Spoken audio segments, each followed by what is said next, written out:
कराची में 22 से 25 अफराद के गर्मी से मारे जाने पर अल्ताफ़ हुसैन इंतहाई गुस्से में आ गए। अल्ताफ़ हुसैन की तरफ से इस पर सख्त बयान जारी किया गया है। इस पर हुकूमत सिंध को भी आड़े हाथों लिया है, कि इलेक्ट्रिक को भी आड़े हाथों लिया है और वफाकी हुकूमत से भी सवालात किए गए हैं और आम लोगों को एहतियात के लिए भी मशवरा दिया गया है। क्या हुआ अचानक कराची में, किस तरह हुआ कराची में अचानक इतने लोगों को हलाकत की खबर, ये यकीनी तौर पर एक बहुत हिला देने वाली, बहुत दुख देने वाली खबर थी, कोई आम बात नहीं है। इस पर आज हम गुफ्तगू करेंगे। आपसे गुजारिश है कि चैनल को हमारे लाइक करके सब्सक्राइब करें, बेल आइकन को प्रेस करें, कमेंट बॉक्स में राय अपनी ज़रूर दीजिएगा कि आपको प्रोग्राम कैसा लगा। बहुत शुक्रिया जुल्फ़िकार अली बब्बर की जानिब से। अस्सलाम वालेकुम तमाम फैमिली मेम्बरान को। कराची में लोगों की अमवात, फिर यह तासुर दिया गया कि ये सारे के सारे वो लोग हैं कि जो मवाली थे, जो नशावर थे, जो नशे करते थे, ये वो लोग मारे गए हैं। यहाँ पर इस शहर का सितम ये है, इस शहर के साथ जुल्म ये है कि यहाँ पर चोर भी करप्ट है, चौकीदार भी करप्ट है, यहाँ पर हर शख्स करप्ट है। जो फ़िलाई इदारों की बात की जा रही है, उनकी अपनी क्या हैसियत है, वो भी एक सवालिया निशान है। ईदी को आपने देखा कि उनकी अपनी क्या हैसियत है। छिपा को आपने देखा कि वो हरे रंग का कपड़ा पहनकर नमूनेबाजी करने चंदे के लिए निकल जाते हैं कि उनको लोग चंदा दें, बहुत नेक आदमी समझ के। यही हाल फैसल ईदी का है कि वो भी कोई कम नहीं है। ये तमाम फ़िलाई इदारों का, उनकी रिपोर्ट्स को आप किस हद तक ले जा सकते हैं, किस हद तक देख सकते हैं और किस हद तक भरोसा कर सकते हैं, ये बातें अपनी जगह। अल्ताफ़ हुसैन साहब ने इस मामले पर सिंध हुकूमत को भी आड़े हाथों लिया, क्योंकि ना तो शहर में पानी दस्तयाब है, ना तो कचरा उठाया जा रहा है जिससे तहफ़्फ़ुन फैलता है और ऑक्सीजन की कमी होती है। लोगों की अमवात गर्मी से क्यों होती हैं? बेसिकली मैं डॉक्टर नहीं हूँ, जो लोग मेडिकल के शोबे से होंगे, मुझसे ज़्यादा पढ़े लिखे हैं, वो समझते होंगे बात।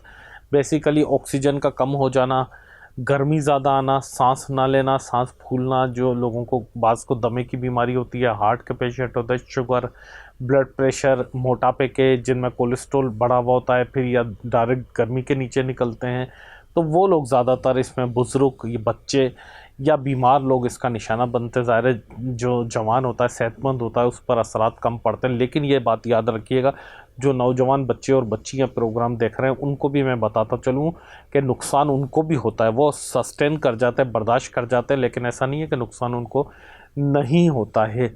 घर में काम काज करने वाली ख़वातीन, हमारी बहनें, हमारी बच्चियाँ, उनसे भी मेरी गुजारिश है कि कोशिश करें। वैसे भी गैस का जो है सुबह के टाइम पर आती है, फिर शाम को आती है, तो कोशिश करें कि अपने किचन का काम, जो गर्मी वाला काम है, वो सुबह में जो है किसी तरह जल्दी उठकर, किसी तरह अपने आप को थोड़ा सा समझा कर वो कर लें।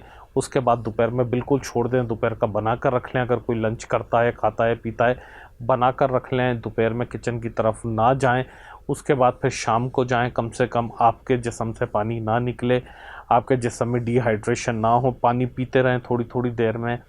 और कोशिश करें कि ऐसी चीज़ें पिएं कि जिससे फ़ायदा हो। कोल्ड ड्रिंक ना पिएं, ज़्यादा शरबत ना पिएं, लिम्का ना पिएं, ऐसी चीज़ों से नुकसान होता है। हाँ, गन्ने का जूस है, लस्सी है, पतली लस्सी ख़ास तौर पर, वो ज़रूर पिएं। अगर किसी को ब्लड प्रेशर, शुगर नहीं है, तो वो जो है ORS पिए, वो नमक और चीनी वाला पानी पिए, नींबू पानी पिएं, लेकिन कोशिश करके घर का साफ़ सुथरा पिएं और सर ढाँप कर चले। और जो लोग मजबूरी में बाहर जाते हैं, पानी की बोतल रखें और जहाँ उनको पानी दस्तयाब हो, सर पर पानी डाल लें, चाहे हमारी ख़वातीन हों, चाहे मर्द हों। मेरी गुजारिश है, देखें मैं बड़ा एहतराम करता हूँ ख़वातीन का। जो बच्चियाँ हैं जवान, वो मेरी बेटियों की तरह हैं। जो बड़ी हैं, मेरी हम उम्र है, मेरी बहनें हैं।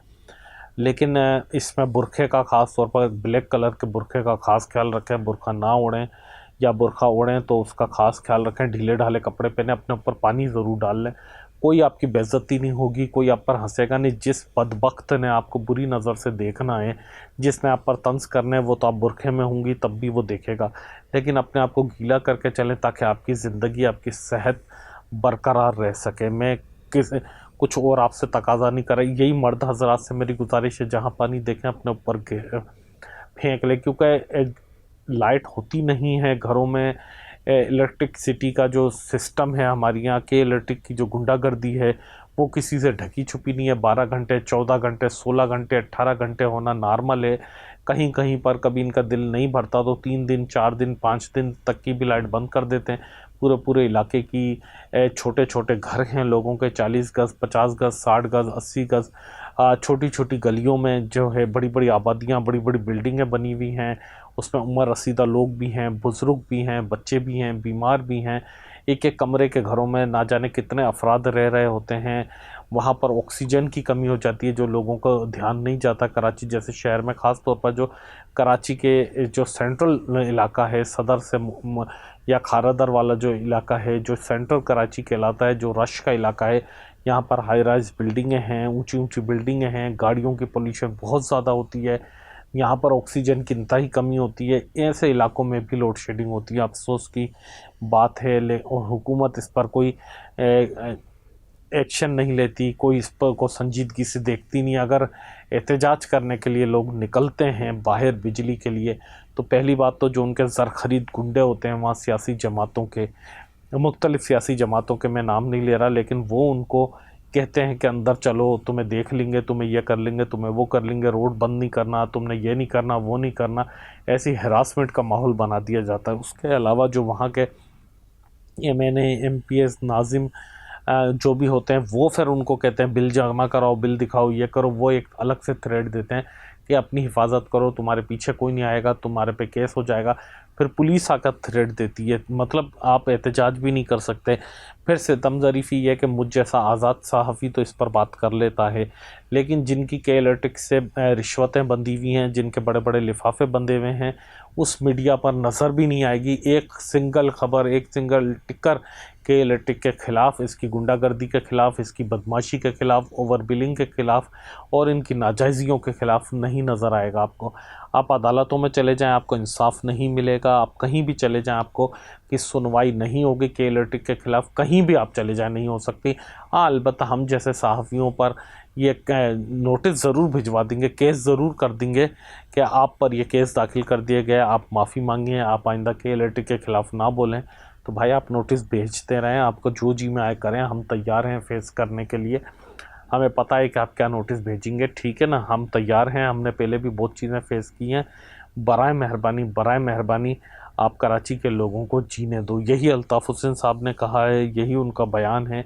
उन्होंने मरने वालों के लिए दुआ भी की है, और जो लोग इससे मुतासिर हो रहे हैं उनके लिए भी दुआ की है, उनके जल्द सेहतियाबी के लिए भी दुआ की है। ये एहतियाती तदाबीर उन्होंने भी बताई। मैं भी अपनी तरफ से बता रहा हूँ कि इस चीज़ को ख़ास फोकस रखें और बहुत ध्यान से रहें। अगर कहीं बहुत दूर जाना है, आपने कहीं लंबा सफ़र करना है और दोपहर का टाइम है, तो इस चीज़ का ख्याल रखें कि ये ना सोचें कि वन गो में सारी चीज़ आपने करनी है। देखें, आप ज़िंदा हैं तो आप सब कुछ कर सकते हैं। अगर खुदा ना खास्ता आप नहीं रहे तो कुछ भी नहीं होगा।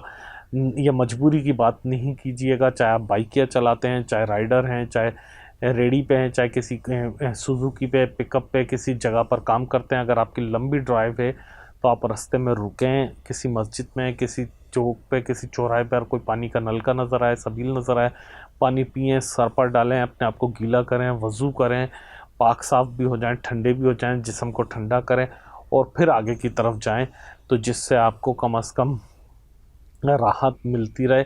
अगर आपके जिस्म में पानी भी मेंटेन रह जाता है तो आपको ख़तरा नहीं लाहक होगा। लेकिन कोशिश करें, घरों में रहने वाले से मैं एक मरतबा फिर गुजारिश कर रहा हूँ कि इसके टेस्ट करने का तरीका थोड़ा सा अगर माइंड ना करें, क्योंकि हम इल्मी और अदबी लिहाज से बात कर रहे हैं, लोगों की ज़िंदगियों के लिए बात कर रहे हैं, तो ये चीज़ जहन में रखें। जब आप वॉशरूम में जाएँ, चाहे बच्चे हैं, बच्चियाँ हैं, ख़वातीन, मर्द, कोई भी हो, तो अपना यूरिया खुद चेक करें। जब आप पेशाब करते हैं, अगर उसमें पीलापन आ रहा है, अगर उसमें पीले ज़रात, उसका कलर डार्क है, तो फिर इसका मतलब ये है कि आप में डिहाइड्रेशन है, आप में पानी की कमी है। आप पानी के डोज को बढ़ाते रहें, खुद चेक कर लिया करें जब भी आप कमोड पर जाएं।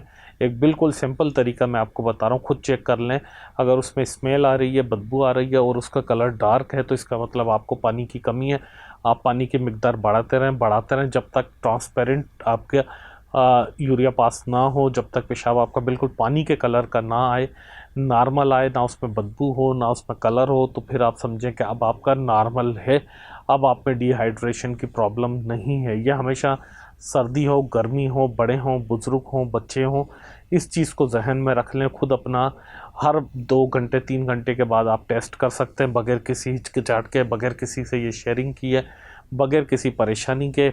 इसमें कोई बुरी बात नहीं है, इंसान को ये बातें कर लेनी चाहिए और ये बातें समझनी चाहिए, और उसके बाद आपकी कम से कम ज़िंदगी इस हवाले से बेहतर हो सकती है। आप बच सकते हैं, आप किसी तकलीफ़ और किसी बड़ी परेशानी से बच सकते हैं। क्योंकि होता ये है कि जब हमें गर्मी लगती है बाज़ों का, तो ख़ास तौर पर मैं ख़वातीन के लिए कह रहा हूँ कि वो घरों के अंदर होती हैं, लगता है कि शायद वो बाहर धूप में नहीं गई तो उनको डिहाइड्रेशन उस तरह नहीं हुई होगी, लेकिन उनके पूरे जिस्म से, ख़ास तौर पर अक्सर ख़वातीन के बाल लंबे होते हैं, उनके पूरे जिस्म से जो है पसीना निकल रहा होता है। अब वो मुसलसल रहा होता है, पूरी बॉडी से निकल रहा होता है, और वो महसूस नहीं होता है क्योंकि पंखा कभी चल रहा होता है, कभी कमरे के अंदर होती हैं, तो वो फील नहीं होता है कि डिहाइड्रेशन हो रही है, पानी की कमी जिस्म में हो रही है। तो जो गाढ़ापन होता है, ये जो मैं कह रहा हूँ, ये बेसिकली वो मादे होते हैं, वो ज़रात होते हैं कि जिनको, जो जहरीले ज़रात होते हैं, ये फिर गाढ़े होकर निकलते हुए हमें महसूस होते हैं। पानी जो होता है वो पहले से भाप बन के हमारे जिस्म से निकल चुका होता है। इसका मतलब ये है कि हमें पानी की मिकदार ज़्यादा बढ़ानी चाहिए, जिसकी बुनियाद पर हम इजीली यूरिया कर सकें, हमें जलन महसूस ना हो, हमें चुभन महसूस ना हो, और अगर लगता है कि इससे कुछ और ज़्यादा है प्लस, तो फ़ौरी तौर पर डॉक्टर को दिखाएं। खुदारा ये सेहत अल्लाह ताला की तरफ से बहुत बड़ी एक नेमत है, ये ज़िंदगी एक बहुत बड़ी नेमत है। इसको ऐसा ही हल्का ना समझें, इसको नज़रअंदाज ना करें, चाहे आप गुस्से में हों, चाहे आप लड़ाई में हों किसी से, चाहे आप का को किसी चीज़ का दिल चाहे या ना चाहे। इन गर्मियों में तो मैं आपसे कह रहा हूँ, आप अपने खाने का भी इतना ध्यान ना रखें जितना अपने पानी का ध्यान रखें, और कोशिश करें अगर आपके पास पानी अवेलेबल है तो दिन में 2 दफ़ा या 1 मरतबा लाजमी नहा लें। बहुत ज़्यादा पानी खर्च ना करें, लेकिन आपका जिस्म गीला हो जाए, कम से कम पूरी बॉडी गीली हो जाए, तो उससे आपको कहीं ना कहीं राहत मिलेगी।